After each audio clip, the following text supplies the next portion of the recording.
새해 들어서 저는 여러분들에게 요셉이라는 인물을 통해 비전의 말씀을 전하기로 원합니다. 비전의 말씀을 전하는 것은 새해이기 때문에 비전의 말씀을 전하는 것도 있지만요, 우리가 신앙생활하고 우리가 삶을 살아가는 데 있어서 비전은 너무나도 중요한 것이기 때문에 2016년 첫 주 중요한 이 예배 시간에 비전에 관한 하나님의 말씀을 전하려고 합니다. 비전이 있는 사람은 방향성이 올바릅니다.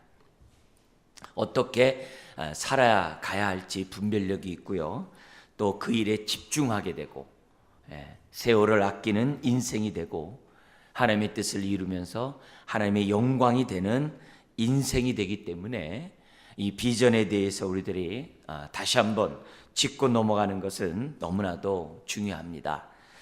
요셉은 비전의 사람으로 준비되고 쓰임받았던 인물이었고요, 비전이라는 말씀을 전할 때마다 떠오르는 그 인물이 요셉인 줄 믿습니다. 요셉의 삶을 보면 그가 비전의 사람으로 쓰임받기 전에는 많은 훈련 과정이 있었던 걸 봐요. 단번에 쓰임받은 것이 아니었죠. 모세도 광야 40년의 세월이 필요했고, 그래서 80세에 쓰임받았던 것처럼 요셉 역시 하나님도 꿈을 받았지만 당장 쓰임받은 것은 아니었어요. 그는 가정의 훈련학교에서 훈련을 받아야 됐고, 또 종으로서 훈련받아야 됐고, 감옥에서, 그리고 또한 총리로서 훈련을 받아야만 했습니다. 여러분, 요셉에게 있어서 총리는 옷에 불과해요. 과정에 불과합니다.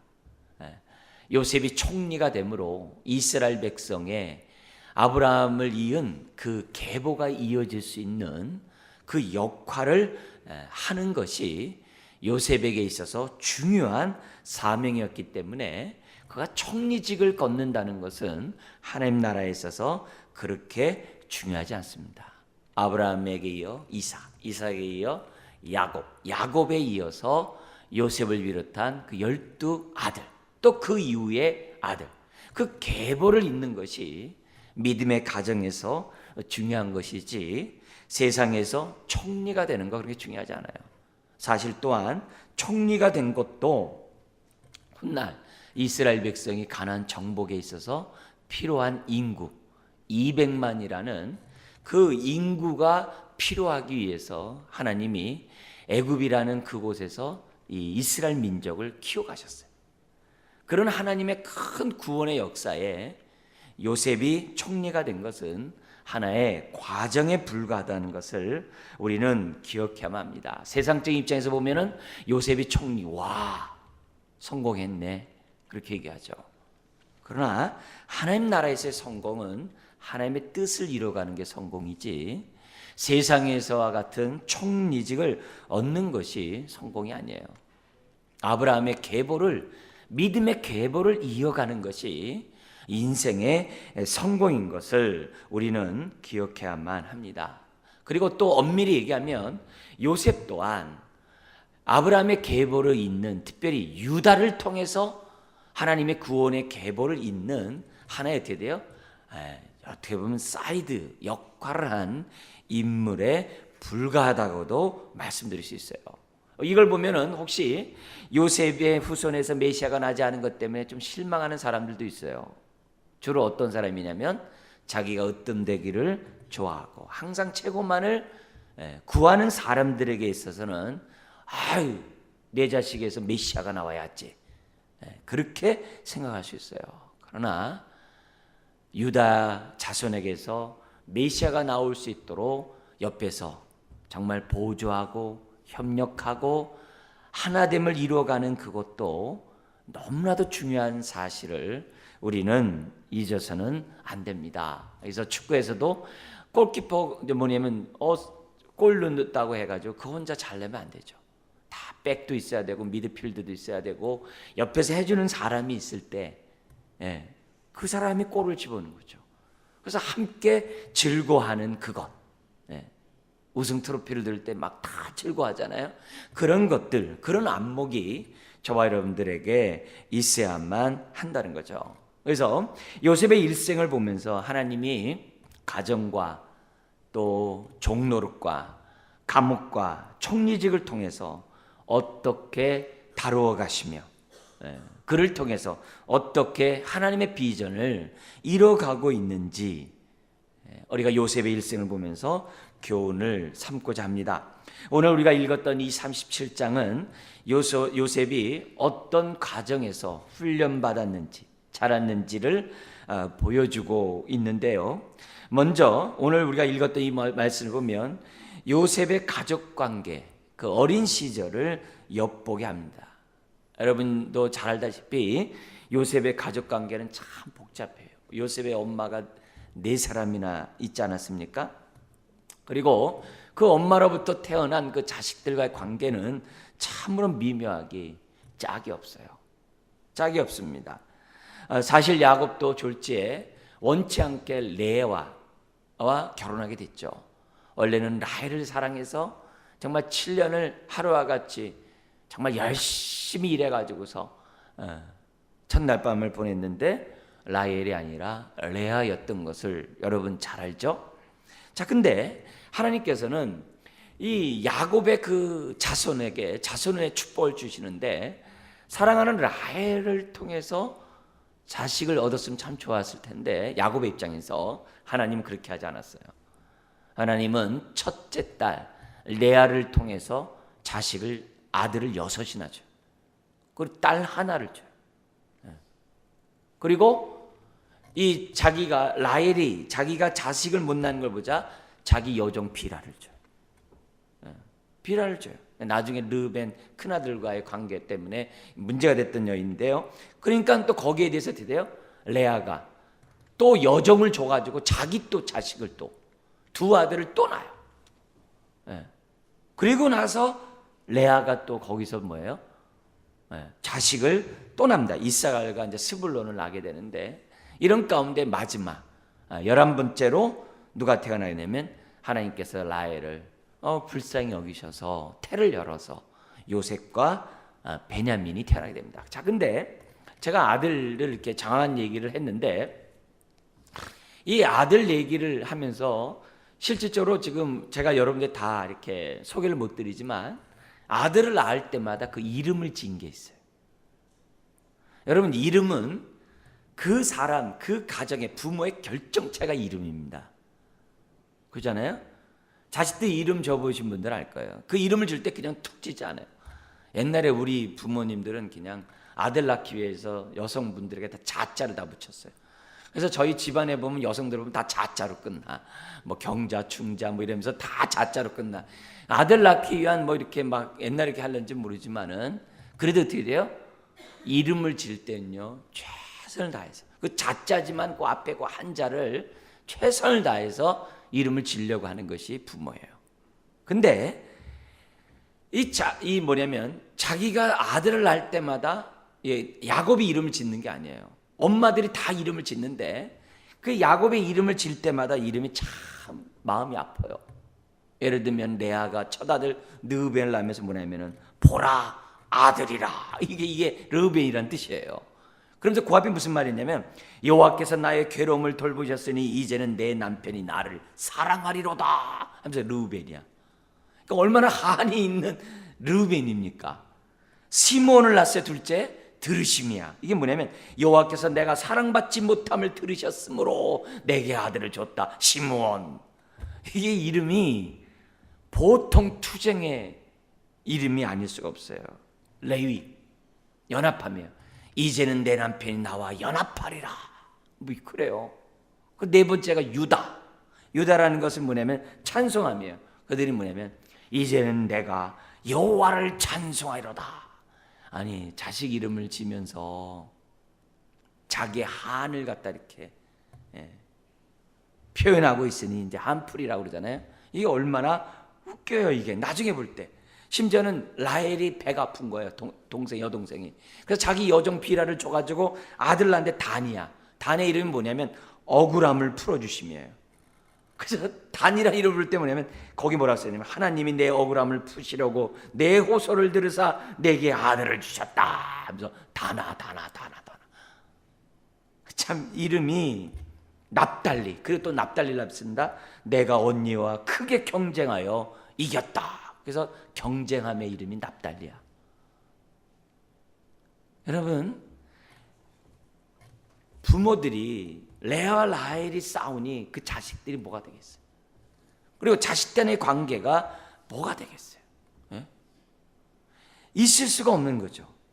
그리고 사실 이게 뭐냐면 요셉이란 이름을 냈지만 이 더함이란 뜻인데 이게 뭐냐면 하나님이 라헬이 첫 난 아들이에요.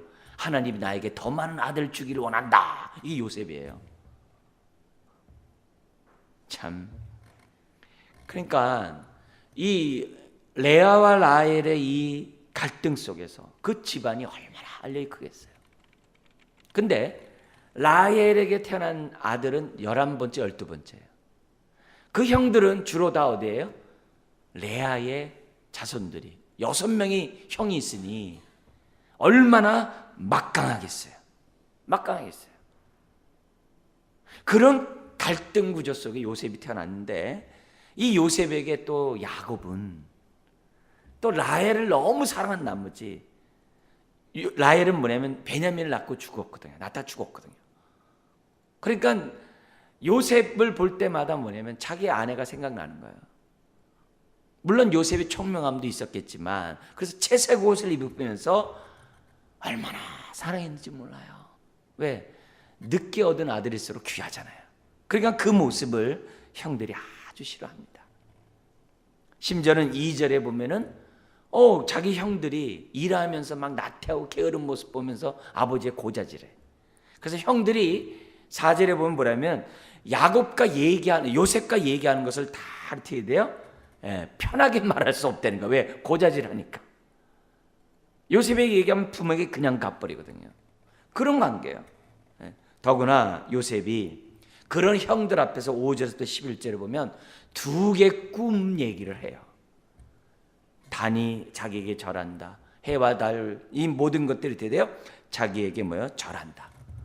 이게 뭐냐면 이제 왕이 되고 리더가 되고 지도자가 된다고 하는 그런 예언이죠. 예언의 그런 모습이에요. 그런 꿈을 얘기하니 형들이 어떻게 돼요? 얼마나 미혹했어요. 심지어 야곱이 10절에 혼을 냅니다. 너 지금 이게 무슨 소리냐? 그렇지만 11절에 형들은 시기하지만 그의 아버지는 그의 말을 뭐 했다고 그래요? 간직해 두었더라. 왜 그래요? 야곱도 장자의 축복을 받고 야반도주할 때 베델에서 꿈속에서 하나님 뵀거든요. 야곱은 꿈속에서 하나님을 만난 경험이 있었기 때문에 2번씩이나 요셉이 꿈을 꾼 그 사건을 볼 때 마음에 간직하지 않을 수가 없어요. 그리고 채색옷을 입힌 이 요셉이 나중에 큰 인물이 되겠구나라는 그런 센스만큼을 야곱이 가졌던 것을 이제 보게 됩니다. 이런 갈등 속에 어떤 사태가 벌어지냐면 사실 이런 갈등이 없었으면 얼마나 좋겠습니까만 이런 갈등이 있었어요. 그 결과 12절 이하에서부터 애굽에 팔려가는 끔찍한 일이 벌어지게 됩니다. 그래서 하루는 야곱이 세겜에서 양치는 형들의 근황을 알아봐 달라고 요셉을 보내요. 근데 요셉이 갑니다. 근데 헤브론에서 그 세겜 땅까지는 25km예요. 산악길. 그래서 걸어가면은 한 3일 길 걸려요. 근데 세겜에 갔는데 도단 쪽으로 또 갔대요. 북서쪽으로. 거기 또한 뭐냐면 하루 길을 가는 그 길이에요. 17살에서 10대에서 부모의 말을 듣고서 어린아이가 3일 길을 갔다 온다. 쉬운 게 아니에요. 그렇지만 야곱의 입장에서는 궁금했어요. 왜요? 세겜은 불과 몇 년 전에 자기 아들에 의해서 살육이 나타났던 살인사건이 나타났던 현장이었거든요. 혹시라도 디나 사건 때문에 거기 많은 사람이 죽었잖아요. 디나 폭행 사건 때문에. 그래서 그 지역이 목초지기 때문에 거기 갔다가 혹시라도 주변 사람들한테 해코지를 당할까 봐 궁금할 거 아니에요. 그래서 세겜의 근황을 보러 갔다 온 거예요. 보낸 거예요. 근데 도단까지 갔다는 거예요. 근데 가다가 무슨 말이냐면 18절에서 19절 같이 한번 읽겠습니다. 요셉이 그들에게 가까이 오기 전에 그들이 요셉을 멀리서 보고 죽이기를 꾀하여 서로 이르되 꿈꾸는 자가 오는도다 그랬어요. 꿈꾸는 자가 오는도다. 그러면서 무슨 얘기하냐면은 20절 요 단어 보세요. 자, 그를 죽여 한 구덩이에 던지고 우리가 말하기를 악한 짐승이 그를 잡아먹었다 하자 그의 꿈이 어떻게 되는지 우리가 볼 것이니라 하는지라. 참 얼마나 무서운 말입니까? 그리고 형들이 그 꿈을 얼마나 싫어했는지. 그리고 자기네들이 죽이는 것이 뭐예요? 다 요셉 때문이라는 것을 마치 이렇게 떠넘기면서 그 꿈이 어떻게 되는가 보자 하면서 동생을 죽이려고 해요. 그러다 형 르벤이 중재하고 그냥 구덩이에 집어넣고 나중에 살려주려고 했는데 아뿔싸 르벤이 자리를 비운 사이에 동생들이 드디어 미디안 상인에게 애굽으로 갈 미디안 상인에게 은 20에 팔아요. 그때 은 20에 팔자고 한 사람이 누구예요? 유다예요. 은 20에. 근데 그 유다의 후손에서 나중에 예수님이 팔려요. 은 30에. 아주 참 끔찍한 이런 일들이 이제 반복되는 것을 보게 되는데요. 그러니까 이걸 보면 채색옷을 입으면서 17살까지 자랐던 요셉은 졸지에 종으로 팔려가는 이 어린 시절을 보내게 됩니다. 자, 그러면 비전의 사람 요셉의 우리의 말씀을 보면서 우리가 이 어린 이 가정 환경을 통해서 저와 여러분들이 우리가 교훈을 삼할 것들이 무엇입니까? 저는 여러분들에게 기본적으로 세 가지를 좀 설명하려고 합니다. 첫 번째는 우리의 인생을 주관하시는 분은 하나님이라는 사실을 믿으셔야 됩니다. 하나님의 꿈을, 하나님의 뜻을, 하나님의 비전을 이루신다는 것을 또 우리가 나를 통해 이루기를 원하는 사람은 믿어야 돼요. 뭘 믿냐면 하나님을 믿어야 돼요. 어떤 하나님? 나의 인생을 주관하시고 인도하시고 섭리하시고 나를 훈련시키시는 분이 바로 하나님이라는 사실을 우리는 믿으셔야 됩니다. 요셉은 애굽의 왕궁의 총리로 있을 때에만 훈련을 받은 것이 아니었어요. 모세 역시 마찬가지예요. 모세에게도 뭐예요? 왕궁에 40년이 있었지만은 40년의 광야가 있어야만 했어요. 한 인물이 훈련받기 위해서는 어떤 이렇게 한 특정한 기간에만 사람이 훈련받는 게 아니에요. 그래서 제가 여러분에게 좀 제안을 해요. 그리고 많은 리더십 훈련 학교, 리더십 프로그램을 보면요, 반드시 하는 이 점검이 있어요. 무슨 점검이냐면은 어떤 가정 환경에서 태어났고 자랐는지, 어떤 과정에서 교육을 받았는지, 그리고 어떤 상황들을 경험했는지를요 반드시 체크합니다. 반드시 체크해요. 여러분 한번 해보세요. 내가 어떤 환경에서 어떻게 자랐고, 그래서 오늘 시점에서 그런 것들이 어떤 영향을 줬는지, 더구나 하나님 나라에서 그런 것들이 나에게 어떤 의미가 있는지를 제가 제안을 해요. 한번 여러분요 정말 묵상하고 기도해 보세요. 여러분 그걸 하면요 놀라우리만큼이요 지난날의 삶들이요 구슬이 꿰지듯이요 다 이렇게 꿰져요. 내가 필요 없다고 생각하는 그것, 나에게 무의미하다고 생각하는 그거, 그게 다 꿰져요. 다 꿰져요. 꿰지면서 뭐냐면 합력해서 오늘 어떻게 돼요? 나의 모습이 있어요. 그리고 아직 안 꿰지는 것들이 있어요. 그건 뭐예요? 나중에 꿰질 거예요. 다 꿰집니다. 그렇기 때문에 우리가 이런 요셉의 비전을 보면서 우리가 기본적으로 우리가 알아야 될 것은 뭐냐면, 비록 우리의 삶이, 특별히 내 가정이 요셉과 같이 갈등과 미움과 다툼이 있는 가정에서 태어났다고 해서 하나님의 뜻을 이루는데 상관없는 것이 아니라는 것을 하려는 거예요. 심지어 엄마 없이 요셉이 자랐고, 심지어 채색 옷을 입고 자랐던 일련의 그 모든 것, 하나님의 다루심의 한 과정 가운데 있다는 사실을 우리는 생각해야 됩니다. 그래서 하나님의 비전을 이뤄가는 내 삶에 있어서 지워버리고 싶은 나의 과거의 모습이 있어요. 정말 내가 또 이렇게 살고 싶지 않았던 나의, 정말 지워버리고 싶은 나의 정말 그런 시절도 있어요. 잘못도 있어요. 그런 거 다 제거해버리고 좋은 것만 놓고 하나님의 다루심의 손길이 있었다, 인도하심이 있었다, 은혜가 있었다 말하면 안 됩니다. 내가 지워버리고 싶은 그 가운데서도 하나님은 나를 인도하고 계셨어요.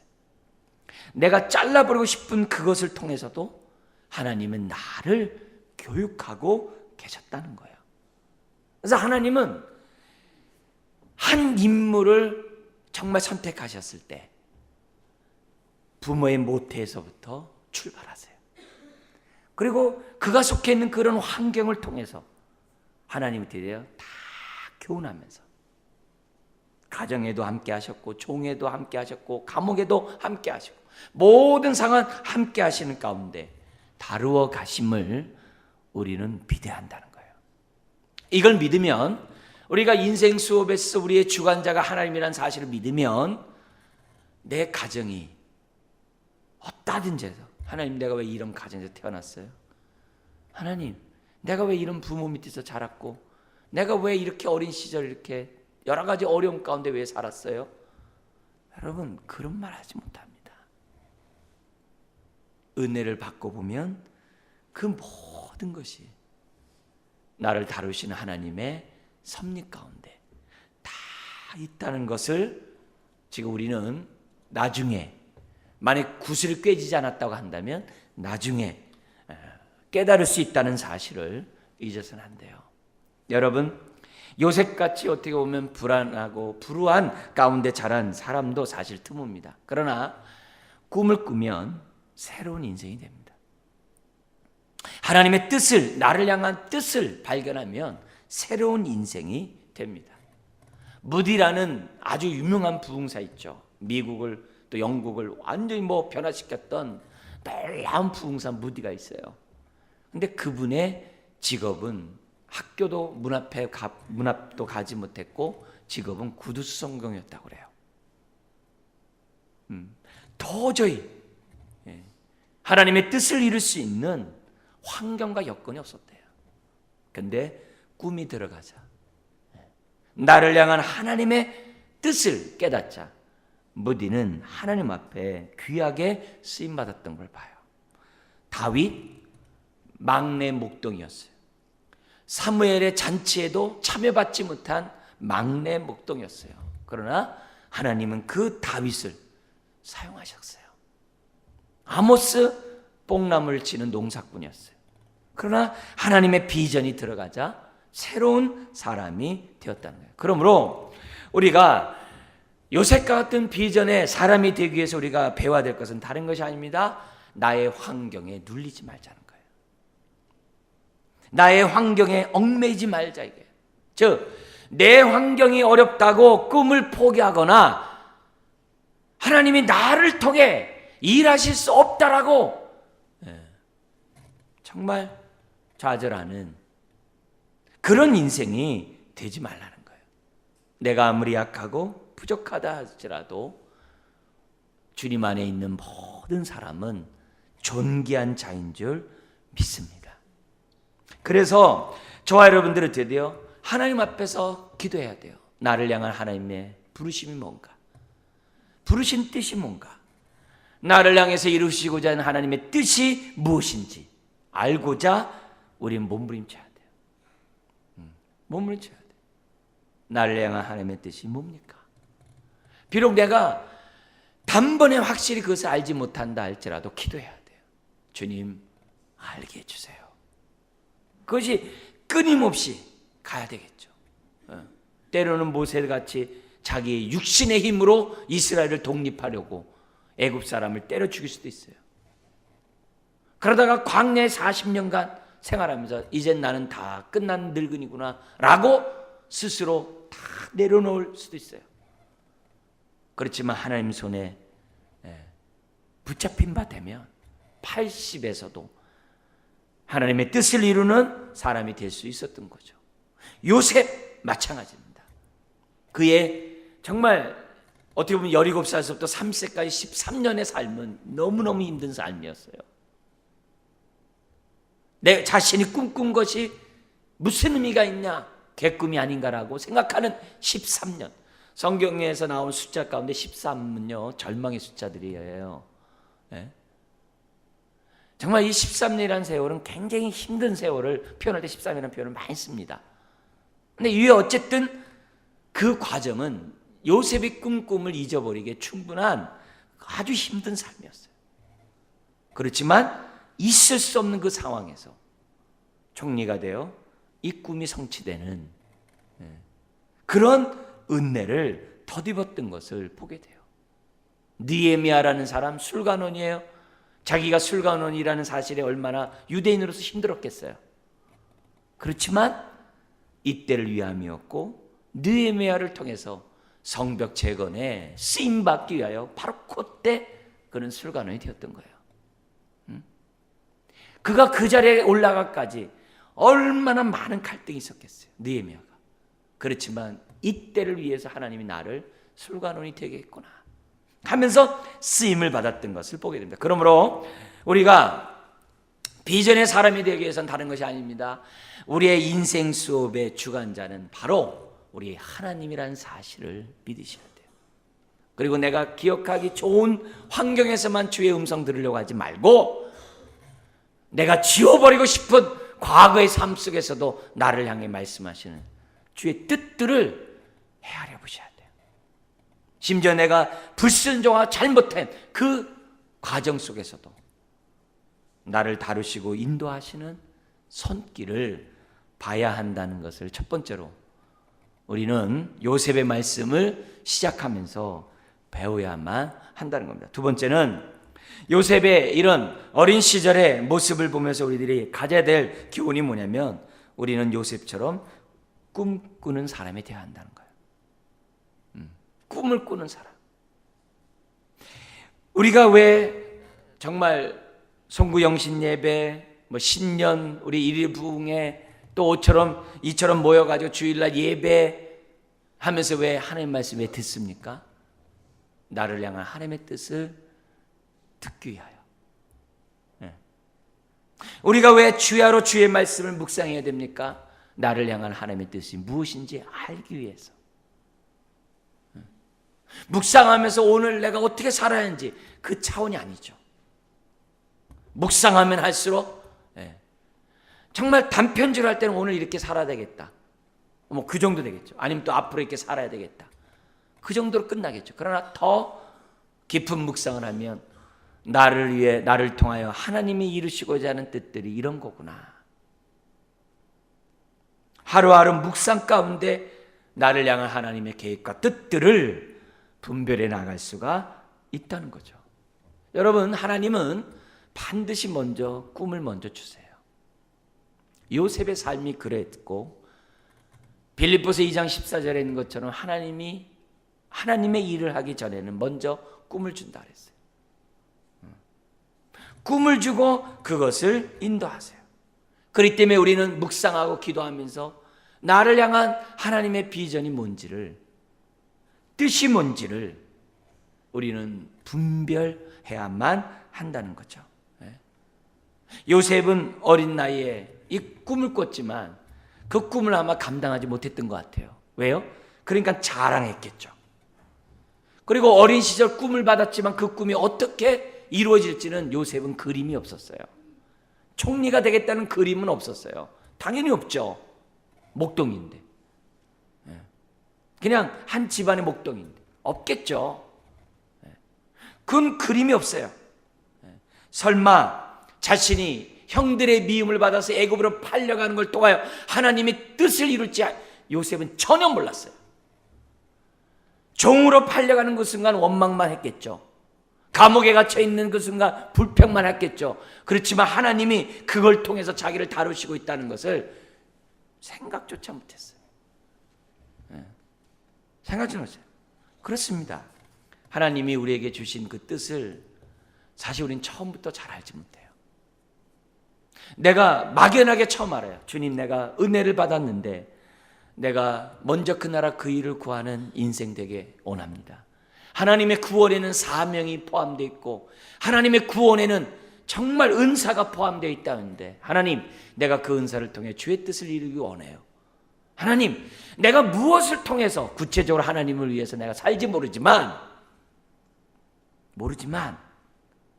하나님, 나는 하나님의 뜻을 이루는 도구가 되기를 원해요.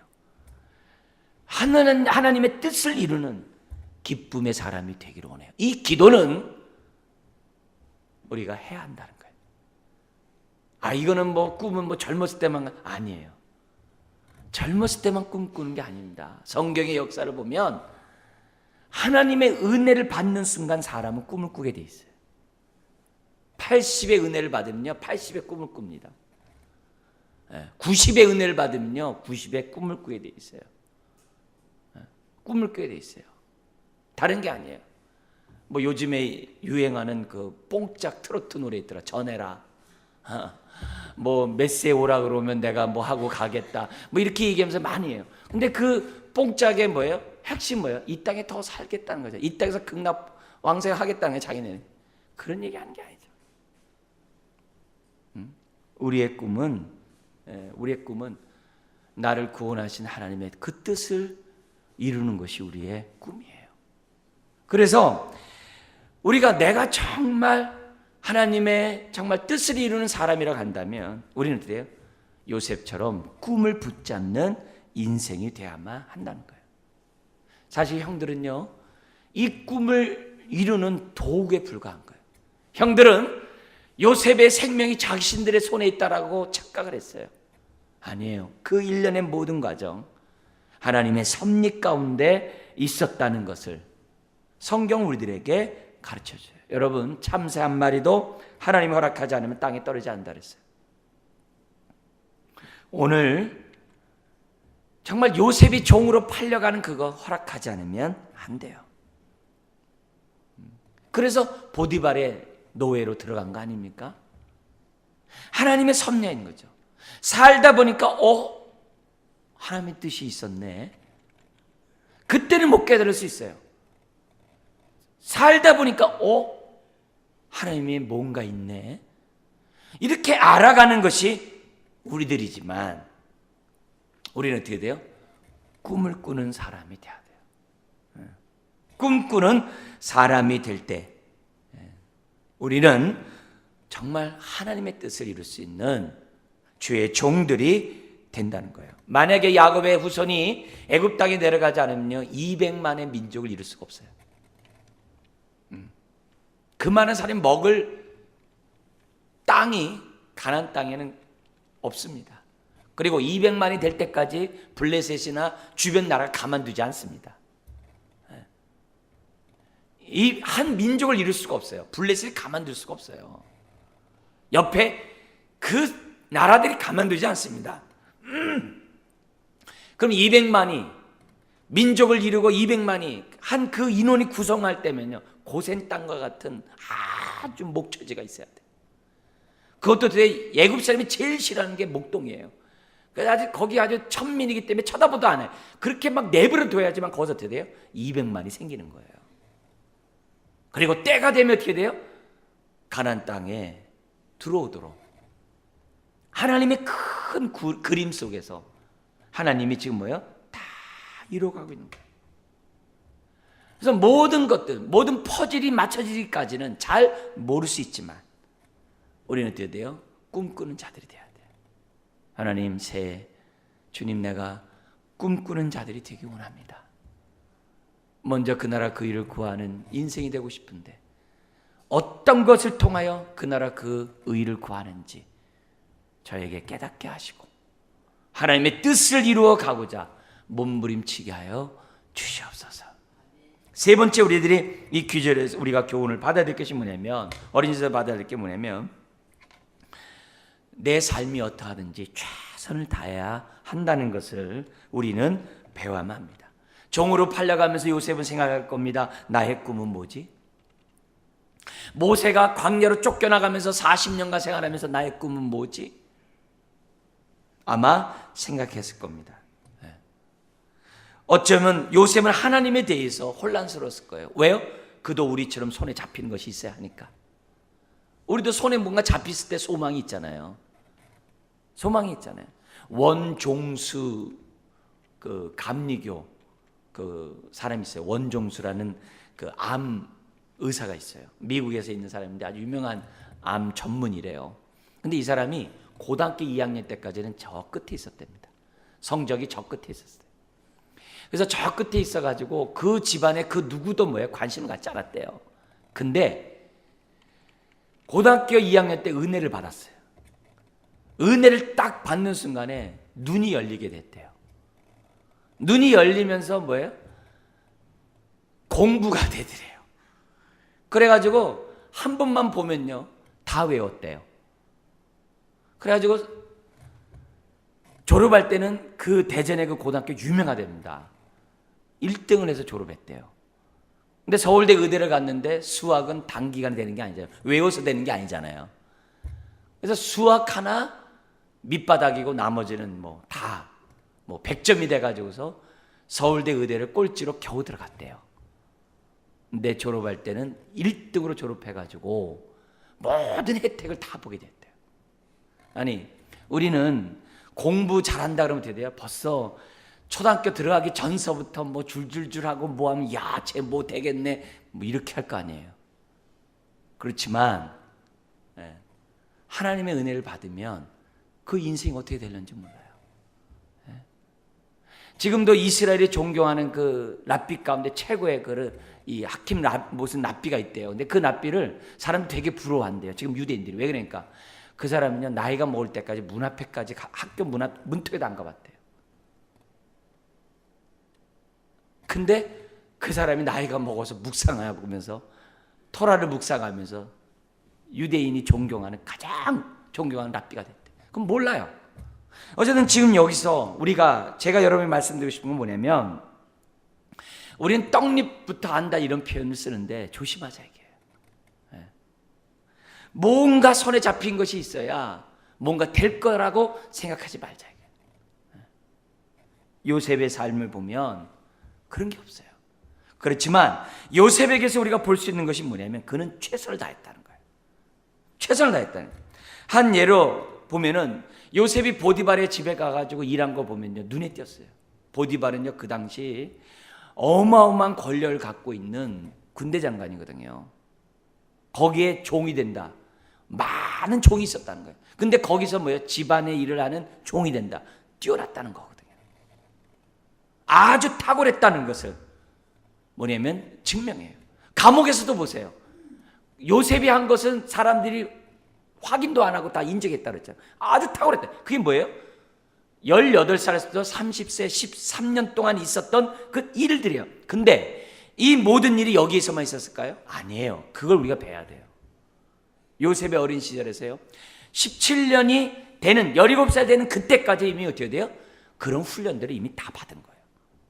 그러면 어디에서 우리는 요셉에게서 그런 것을 봅니까?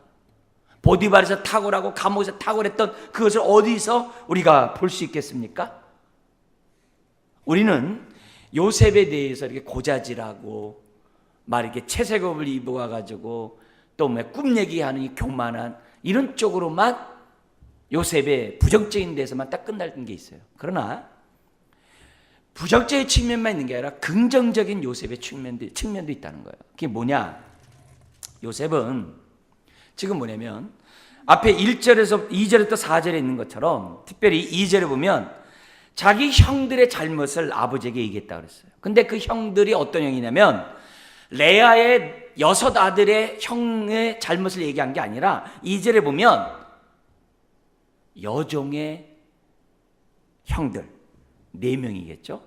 빌하와 실바의 아들들과 더불어 있었는데 더불어 있었는데 그들의 잘못을 얘기했다는 거예요. 그러면 여기서 말하는 이 잘못은 고자질이라는 이 표현도 있지만 반대로 얘기하면 뭐예요? 요셉은요, 게으르고 등한히하고 멋대로 행동하는 것을 어렸을 때부터 싫어했던 애예요. 맡은 일에 대해서 뭐예요? 깔끔하고 최선을 다하려고 했던 성품을 갖고 있는 아이였다는 것을 보여주는 거예요. 다시 말하면 반듯한 거예요. 네. 옛날에 그 장영기 목사 얘기하면 큰아들 닮았어요. 그래가지고 그 장 목사가 기도 제목이에요. 네? 그 엄마도 기도 제목, 목사님 좀 기도 좀 해, 애가 좀 융통성 있게 좀 해달라고. 너무 반듯해가지고 애가 이렇다는 거예요. 그래서 막 잘못하면 자기가 더 심하게 혼낸다는 거예요. 뭐 하나 잘못하면. 그 잘못이 뭐야? 동생 잘 안 놀아준 잘못. 안 놀아줄 수 있죠, 그 나이에. 그 잘못을 혼낸다는 거예요. 그렇게 한 게 아니죠. 근데 반듯하게 자란 아이들이 있잖아요. 그죠? 그런 측면에서 요셉을 우리가 보자는 거예요. 또 하나, 아까 얘기했듯이 뭐냐면 세겜에 가서 형들을 알아보라고, 지금 어떻게 돼요? 알아보라고 지금 부탁을 했어요. 여러분, 세겜까지 거리가 얼마나 된다고요? 3일길이라고 했어요. 3일길이에요. 3일길. 키로수로 얘기한다면은 이 80km가 된다고 그래요. 3일길. 도당까지는 하루길. 여러분, 10대에 그 3일길을 갔다 온다 이거요. 보통 충성스럽고 보통 성실하지 않으면 할 수가 없는 일이에요. 자기 책임감에 어떻게 돼요? 아주 확실하지 않으면 이런 태도를 갖지 않아요. 그러니까 이미 어린 시절에서 채색 옷을 입으면서 그는 뭐가 되는 거예요?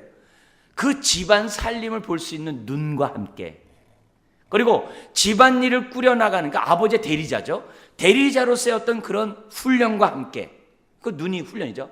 어땠다는 거예요? 맡은 일에는 최선을 다하는 요셉이었다는 것을 우리에게 보여줘요. 그렇다면 오늘 나의 가정생활이 어떻고 나의 삶이 어떻고 부정적으로만 우리들이 얘기할 것이 아니라, 나는 엄마가 없네요, 나는 형들에게 미움받네요, 나는 뭐 어쨌네요, 저쨌네요, 그렇게 할 게 아니라, 나는 이래서 꿈을 이룰 수 없고 이래서 뭐 할 수 없고, 그게 아니라 인생을 주관하신 하나님께 내 삶을 맡기면서, 하나님, 내 삶은 이러하지만 하나님 도와주십시오. 우리 옛날에 개천에서 용난다는 말도 있잖아요. 우리 전직 대통령 가운데 사실을 봐가지고 대통령까지 된 사람도 있잖아요. 어쨌든 내 인생을 주관하신 주님, 하나님, 내가 꿈을 이룰 수 있는 사람이 되십시오 하면서 뭐 하자는 거예요? 최선을 다하자는 거예요. 최선을 다하자. 나의 환경에서 준비하고 나의 환경에서 최선을 다하는 것이 무엇인지 깨닫고. 여러분, 예수님도 작은 일에 충성한 자를 쓰신다 했어요. $1 받은 작은 일에 충성한 사람을 쓰세요. 전혀 다른 업종이고 전혀 다른 환경이라 할지라도 쓰세요. 여러분, 이것은 굉장히 중요한 한목입니다.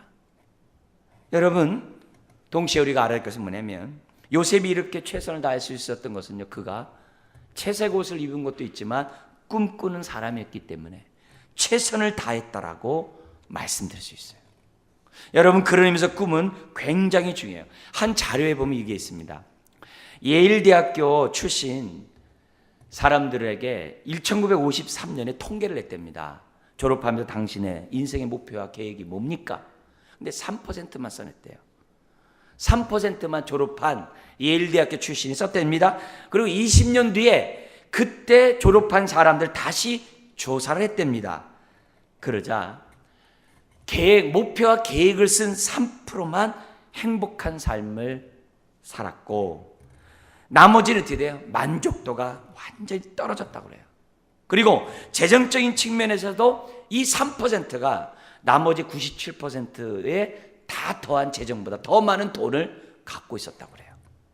그러면서 그 자료는 뭐냐면, 꿈을 갖고 있는 사람이 그의 미래를 결정한다라고 얘기하고 있어요. 여러분, 세상에서도 이래요.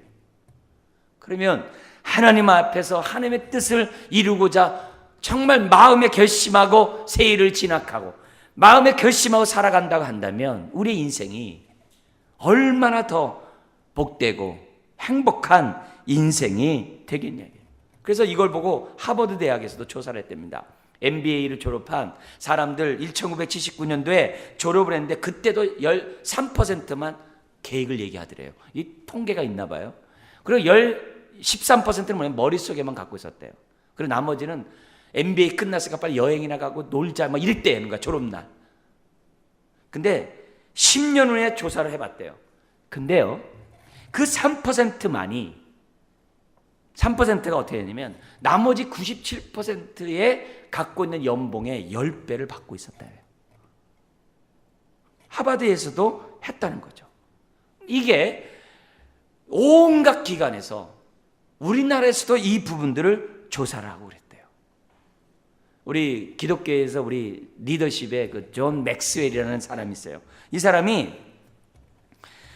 인생의 목표에 대해서 통계를 냈는데 5%만에 쓴답니다. 나머지 95%는 쓸 줄을 모른다는 거예요. 그러니까 꿈이 없다는 거예요. 우리로 얘기하면 우리 표현을 쓴다면 하나님의 뜻대로 살고자 하는 열망이 없다는 거예요. 나를 통해서 하나님의 뜻을 이루고자 하는 열망이 기독교인들 있잖아요. 95%가 없대요. 5%만 있대요. 그리고 자기가 통계를 했답니다. 이 5% 중에 95%가 하나님 앞에 쓰임받은 것에 대해서 감사했다라고 보고했대요. 그러면 오늘 지금 우리가 정말 신앙생활하면서 꿈을 꾸고 오늘 우리들이 정말 최선의 삶을 살아가는 이것은요, 뗄래야 뗄 수가 없는 거예요. 사람이 왜 게으릅니까? 나태합니까? 왜 열정이 없습니까? 비전이 없기 때문에 그런 거죠. 새해를 시작하면서 우리는 어떻게 돼요? 하나님 앞에서 주님, 쓰임받기 원합니다. 나를 향한 하나님의 뜻을 알게 해주세요. 그리고 주님, 내가 모르지만 오늘 나에게 주어진 이 환경, 이 인생을 다루시는 분이 주님인 걸 믿습니다. 최선을 다하겠습니다. 옛날에 저가 부교육자 생활할 때 담임 목사님이 그딴 컴퓨터가 없을 때예요. 무슨 통계를 낼 때마다 이렇게 칸을 내잖아요. 줄을 긋잖아요. 그럼 거기에 볼펜에 그 찌꺼기가 붙잖아요. 그러면 다시 그리래요. 찌꺼기가 없을 때까지 그리래요. 그러면 그 많은 거 그린 다음에 닿으면요, 이게 보통 이 뚜껑 열리는 게 아니에요. 그러다 줄을 다 걷어요. 근데 0.8mm로 긋게 돼 있는데 0.7mm, 7mm 이렇게 근 부분이 있었어요. 그러면서 저한테 그러더라고요. 하나님의 창조에 1%라도 잘못된 게 있으면 어떻게 되겠냐고. 주의 일을 하면서 어떻게 그렇게 세심한 그런 신경도 안 쓰고 어떻게 하냐고 막 혼내더라고요. 뭐 이외 어쨌든 간에 그분은 어떻게 돼요? 하나님 앞에서 나름대로 그렇게 최선을 다하는 거죠. 최선을 다하는 거죠. 여러분, 오늘날 요즘에 말씀이 없는 시대라고 많이 얘기를 해요. 말씀을 풍성한데 말씀을 통해 은혜를 받는 사람이 없다라고 많이 얘기해요. 왜 그래요? 말씀에 따라 살고자 하는 사람이 없기 때문에. 말씀이 기갈의 시절을 겪고 있다라고 얘기를 해요. 말씀을 쫓는 인생이 너무 없기 때문에 오히려 어떻게 돼요? 총리나 되고 돈이나 더 받는 곳에 인생을 투자하기 때문에 하나님의 뜻을 이루는 인생이 없기 때문에 어렵다고들 많이 해요. 사랑하는 성도 여러분, 2016년 하나님 우리에게 주셨어요. 인생을 주관하시고 훈련하시고 연단하신 하나님이 오늘 우리들에게 다시금 하나님 말씀을 듣게 하셨어요. 오늘 이 말씀을 여러분 잘 경청하시고 마음에 새기고 기도하시기 바랍니다. 인생의 주관자이신 하나님이 나의 일거수일투족을 하나님이 허락하지 않으면 주어지지 않은 이 환경 속에서 어떻게 다루시는지 주의 음성을 들으시기 바랍니다. 그래서 꿈을 아직 발견하지 못하면 기도하십시오. 나를 향한 하나님 뜻을 알게 달라고. 발견한 분들은 작은 일에서부터 최선을 다하십시오. 합력하여 선을 이루는 놀라운 은혜가 있을 것입니다. 우리 정말 하나님의 영광이 되는 2016년 되기를 다시 한번 주의 이름으로 축원드립니다. 기도하겠습니다.